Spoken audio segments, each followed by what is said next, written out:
Tutorial Kalobus, pengumpulan kode iklan.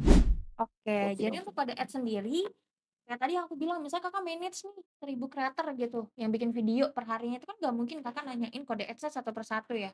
Jadi di kita itu kita bisa nge-blasting ke mereka.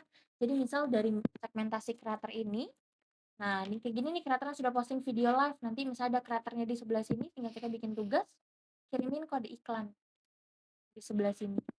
Gitu, mungkin sebagai contoh aja ya, misalnya ada 3 kreator nih yang aku pilih, sebelah sini aku kirimin Spark Ads gitu ya. Spark Ads Juni bisa kita scheduling juga. Nah, nanti kayak gini udah otomatis ya, dari kalau data bisa Kakak sesuaiin juga template-nya, nanti yang diterima sama creator ada satu link yang mereka isi. Link videonya yang mana, Spark Ads-nya itu berapa, Spark Ads-nya itu apa. Nanti di sebelah sini.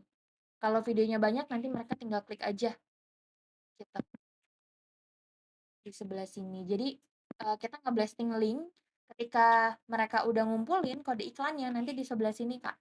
Nih kode iklannya satu per satu gitu ya. Ini kan dari kode iklan ya. Ini sebenarnya bisa kita kreator ini bisa kita ekspor. Kalau udah kita ekspor, nanti di ekspornya itu di sebelah sini kodenya. Di sebelah sini akan ada kode ads kalau mereka sudah mengisi. Kalau tadi kan dia masih 0/0 ya, nggak ada kode ads-nya. Nah, di sebelah sini.